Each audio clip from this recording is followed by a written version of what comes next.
you want to do another one? Or do you want to go to JoJo? Keep going. Let's do one more. Okay. One more. One more. JoJo, what are you doing? Wait, no, you're not in this. Shut up, JoJo. Hey, everybody, welcome back. JoJo is not here in the room. He is not here. This is just us having fun right now. God, playing Hollow Knight. Hollow Knight. Hall and Oates Night. So I don't know where I'm going or what I'm doing right now. I used to I know. don't know what I'm doing. And here's the thing is, this is kind of like Bloodborne-ish because you just have a map and you have a dream and you don't know what the dream is and you don't really have all the maps. Oh my God, So, just like life. Yeah. So do you ever watch a documentary about someone that you like and it like ruins the person that you liked? Because like I feel like every documentary has that moment where it's like, but actually they were quite dark.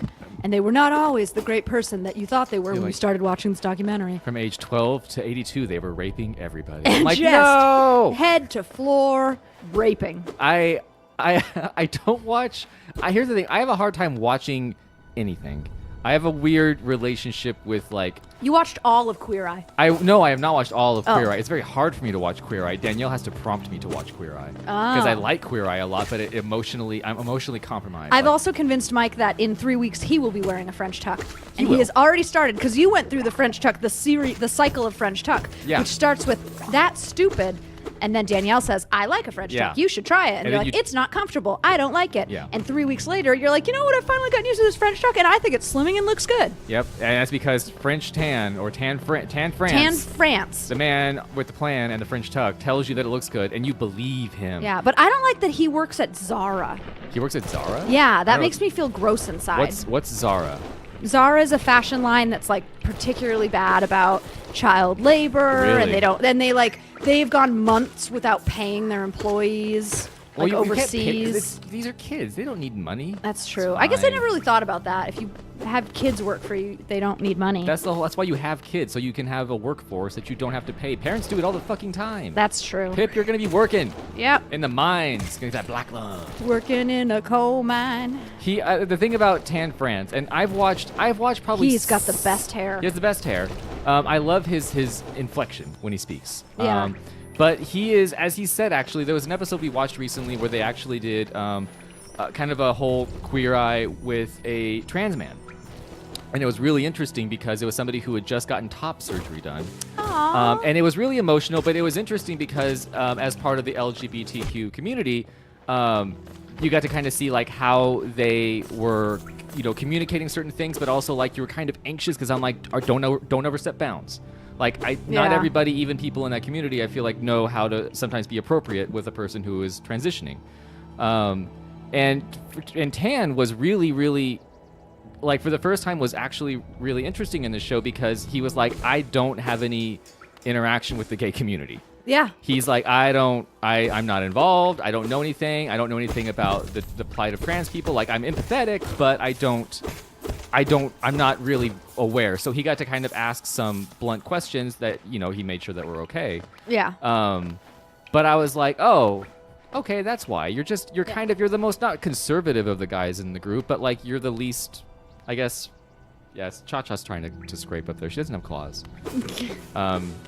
But yeah, no, I do watch some Queer Eye, but I cry every time. Oh my God! When the guy from Walmart proposed to his girlfriend, that was the greatest thing I've ever seen on TV. I have something in my eye. Because as soon as she realizes it, okay, first of all, everyone go watch Queer Eye. It's on Netflix. So there's a lot of Queer Eye that like kind of bothers me because it is because like, and the thing that like bothers me about tell me what about the gays bothers you, the thing that bothers me about the gays. The thing that bothers me about the gays. About the gays. Let me talk about the gays here.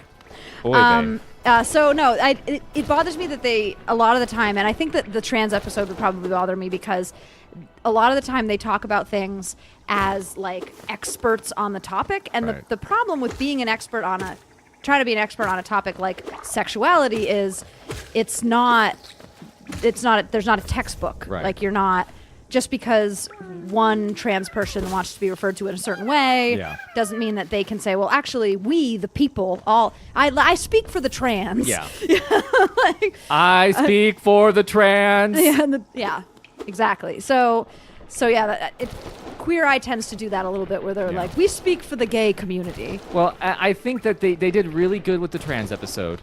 good. Well, because they were very much don't like. get me wrong, I'm still gonna watch it. Yes, they still watch it, but like they were very much just like they didn't come in with an idea about what they wanted to do. They very much molded it to what he wanted That's and good. what fit him. So they didn't try to man him. They didn't try to man him the fuck up. Yeah. However, I feel like season 2 is better because in season 1, There's already a season 2? yeah. Holy shit. Season 1, there was an episode which I didn't even watch all of, where they get this cop who has a MAGA hat and a Vote Trump Pence sign Nope. in his garage, and he's the one that they're going to like give advice to. Yeah. And I'm like, fuck this guy. No, that's enabling Yeah. a hateful rhetoric that Yeah. I have not. Don't Yeah. humanize this piece of shit. No, he's Anyways. a piece of shit. But they didn't. They stopped doing that. They had much better. But that Walmart episode. And did you Oh see my the God. the tweet, where the Shannon and that guy, They just got married. and like they 3 weeks also ago, they went on apparently. a double date with the guy and the girl from the first episode. And there's pictures. Y'all go look it up. Okay, all right. Um, Yeah, that's good. I really liked the part where the guy from Walmart said, like, I feel like he put an outfit on that Tan France had him put on, Right. and he said, "This is what I thought I looked like, but I was wrong." Right. And I feel like that's what like everybody kind of like, you have like an idea that you're like, this is my style, like Yeah. this is what I look like, and that's what I want to look This like. matches me. Yeah, and then like, but in reality, you can't quite execute it right. Right. And that's how I feel, like all the time. What do and you it was think your just, style is, Kim? Like, if you had to like compare it to another person Ooh. who is like more high profile. I I'm wanna saying not be high like- profile, but I'm just I want to be like a not fucking ridiculous Zoe Deschanel, okay.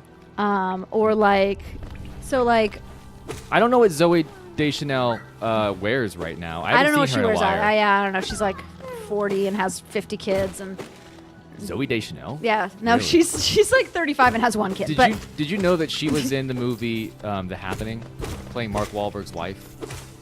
no, How does that make you feel hearing that news? It doesn't make me feel good. No. I just really like Zoe Deschanel because I imagine that her and M. Ward one time boned, and that's what I want to do. You want to Bone M. Ward. I was gonna say, like, do you want to be Zoe Deschanel or M Ward in this I situation? want to be anyone who bones You want M. some Ward. Devendra Banhart M I just Ward? want I just want him to like play all the instruments. Okay.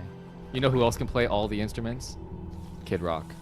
What? Yeah, do you know that? How What? does that change your perception of Kid Rock? Wait, he can play all the instruments? Kid Rock can play. Here's a sad fact I know about Kid Rock, and the only reason I know this.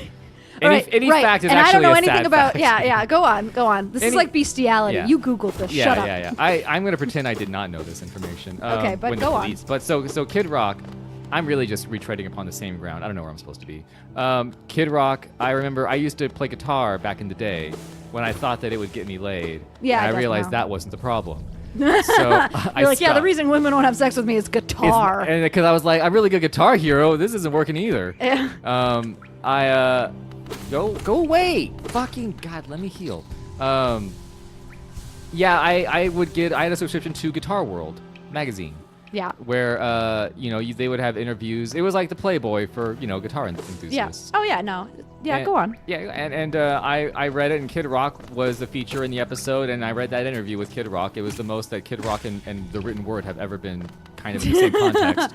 And yeah, they were like, yeah, Kid Rock, like he does the ba with the ba, but he can also play every instrument that exists. Like he can play piano, he can play harpsichord, he could play guitar, bass. He's not just a pretty face, Kim. Concertina. Is that the word? Is that a word that he can play? Is that an instrument he can play? Oh, I thought that was like a Oh, beautiful a person Spanish who name. can. No, it's a concertina is a little accordion. You know what? I don't want to put it past Kid Rock. I bet he could. can. Yeah. Because here's the thing: if you can play piano, and you can play a wind instrument, you can probably play harpsichord. Oh yeah. Same. I had a friend that used to keep her concertina because I have a lot of hippie friends. Uh-huh. I had a friend that used to keep her concertina in like this really nice camera case, and one time someone broke into her house and stole the camera case. Oh shit! They're thinking there was a camera. They thought inside. it was like a really expensive camera. Little and then did they like know. and then like half a block down the road was her concertina just sitting on the sidewalk, like totally fine. Oh, ouch. And she was like, "Damn, I am a loser. That's like somebody stealing a box of your stuff and then like throwing out the mixtape you made. Yeah, and and you're like, oh. that hurts me. Yeah, like I worked really hard on that, and that's the thing you throw on the ground. Like the thing, and she was most upset about losing was the concertina, and then like she went outside and it was like just right there. But like, it didn't make her feel better, did it? No, Not because so she was much. like, why? I- they threw out the concertina. Is it weird that I consider documentaries to be the books of TV? Oh no, you're right. Yeah, you're right. I feel like that's why I don't watch a lot of documentaries, because it's like I'm like I could just read, I guess. Yeah. Whatever. Well, I just watched the Ted Williams documentary. It just came out, and I like Did you think idolized he was Ted a good Williams. person? Yeah. Really? Yeah. Ted Williams? I'm not thinking of the media mogul, right? Ted Williams. Well, he was like a megalomaniac. No, he was a baseball player. Oh, okay. No, I'm not. I'm thinking of a different Ted Williams. Oh, this guy was great. Anyway, we can talk about it some other time. But Okay. oh my God, he was also a really horrible person. Okay. But yeah, it's pretty much the documentary ruined part of Ted Williams for me. Was the good he did outweighed by the garbage that you found? He was out an of the amazing documentary? baseball player. That's okay. That's all you gotta say. Yeah. So he's like, those women deserve to be hit. He Yeah. was hitting home runs, and if you gotta hit a few. Well, I think that I'm not. wives- He didn't really necessarily beat his wives. Like, like I think he probably I think threw beat's things. a strong beats word. a strong word, but he definitely like would throw and break things. And then he had a wife that like they would fight each other, like, and so like, That's so. I don't know why. I know it's not supposed to be funny, yeah, but like. but just I feel like maybe most marriages would be better if just the husband and wife could throw down and just get that aggression out in like a brawl. Yeah, he had a wife that they would brawl. Wow. He had several wives. Several wives of which he brawled with. He had a wife club. Shit. The first rule of Wife Club. Is you don't talk about wife club. Second rule of wife club is don't tell the police about wife club. All right, you guys. We'll talk to you tomorrow. All right, bye. Bye.